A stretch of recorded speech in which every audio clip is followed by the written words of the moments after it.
Kasi sabi ng Panginoon, ang mga duwag, sa labas sila ng paraiso ng Diyos. Ang duwag, ang sinasabi ng Panginoon, kung mawalan ka ng buhay dahil sa paglilingkod mo sa Diyos, dahil kay Kristo, magkakaroon ka ng buhay na walang hanggan. Kahit magkaroon ka ng buhay sa mundong ito dahil takot kang makaranas ng mga pagtitiis sa paglilingkod sa Diyos, kaya bumitaw ka, mawawalan ka naman ng pag-asa sa buhay na walang hanggan. Kaya yun ang sinasabi, mga kapatid ko, kaya yung mga apostol, di ba? Kahit na ikamatay nila, wala silang pakialam. Basta makasunod lang sila sa utos ng Diyos. Kasi alam nila, ganun ang sinabi ng Panginoong Jesus eh.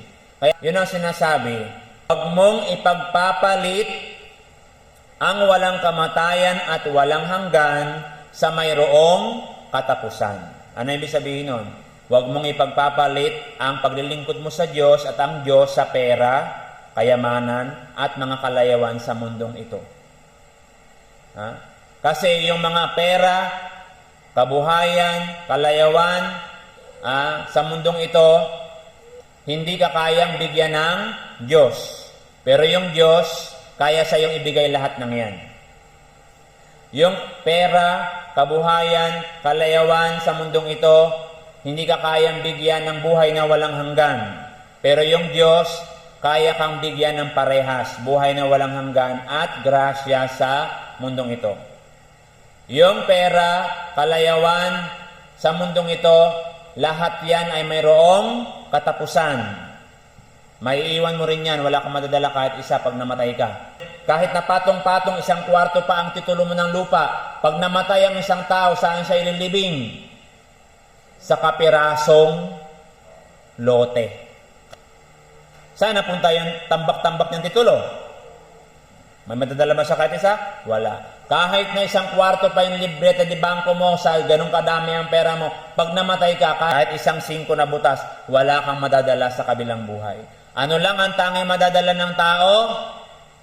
Yung mga ginawa niya sa mundong ito, dahil yun ang ihahatol sa iyo. Kaya habang nabubuhay tayo, may pagkakataon, ito lang ang nag-iisang chance ng lahat ng tao, training ground natin ito, nag-iisang chance kung saan mo ba talaga gustong mapunta. Gusto mo ba mapunta sa langit, sa paraiso ng Diyos? E di magpakabuti ka, magtiis ka, magpakabait ka, sumunod ka sa Diyos kahit ikamatay mo. Kahit magutom ka dyan, kahit na magkasakit ka dyan, kahit na magtiis ka dyan sa hirap. Kung gusto mo mapunta sa paraiso ng Diyos, magtiis ka kung gusto mo. Ano sabi ng Diyos? Ang magtitiis hanggang sa wakas ang siyang maliligtas.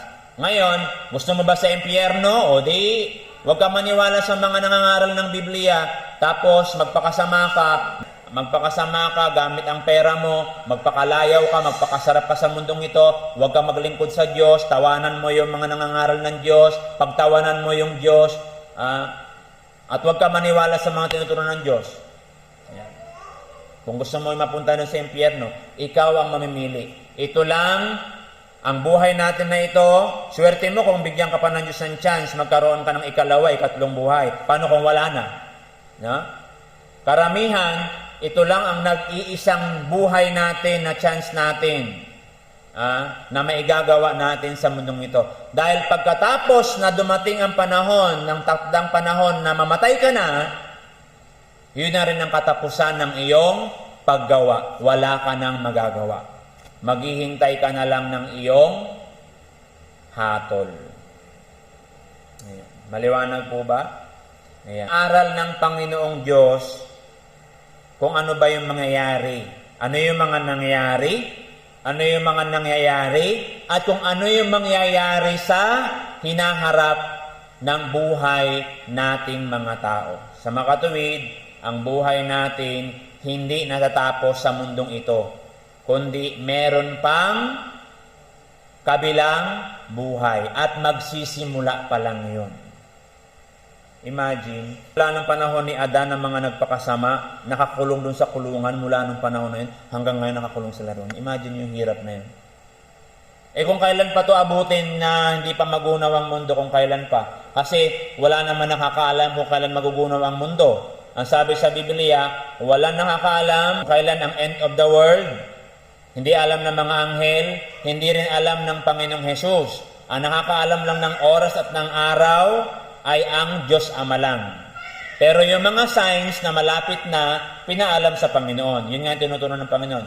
Pag nakakaramdam ka na ng lindol, minuminuto lumilindol, nababalitaan mo na kahit nasa kabilang panig ay mayroong gera, may mga salot, may mga sakit, may gutom, mga hirap, laban sa bansa. Yan na yung sign na malapit nang bumalik ang Panginoon. At pagka nababalitaan natin yan, sabi ng Panginoong Hesus, huwag na kayo magtaka kundi anong gagawin. Pag nababalitaan nyo na nangyayari yan sa mundo, ang tanong, nangyayari na ba yan ngayon sa mundo? Ibig sabihin nun, malapit na. Kaya kung malapit na, ay magsipaghanda na tayo. Lalo tayong magsipaghanda, maging alerto, habang may pagkakataon, gumawa tayo ng gumawa ng alam nating mabuti na tinuturo ng Diyos. Higit sa lahat, maglingkod tayo sa Diyos para magkaroon tayo ng pag-asa sa buhay na walang hanggan kung ayaw mong itapon ka sa impyerno ng apoy na doon hindi namamatay ang apoy, hindi namamatay ang uod, aasnan pa yung ihahagis doon, tapos magpakailan-kailan pa man, walang kamatayan, walang katapusan. Biruin mo yun. Ngayon, kung ayaw mo mapunta doon, anong dapat mong gawin? Magsikap tayo, magsikap ka na makasunod sa Diyos. Hindi man perpekto, pero ang mahalaga para sa Panginoon, makita sa puso mo na talagang pursigido ka, nagsisikap ka na magpakabuti. Kasi ayaw mo mapunta sa impyerno. Gusto nating mapunta saan? Sa langit. Sa awa ng Panginoon, sana masama na dalhin sa paraiso ng Diyos. Ito ang mga salita ng Diyos. Sa mga salita ng Panginoon Diyos, pinawi ang ating mga kasalanan.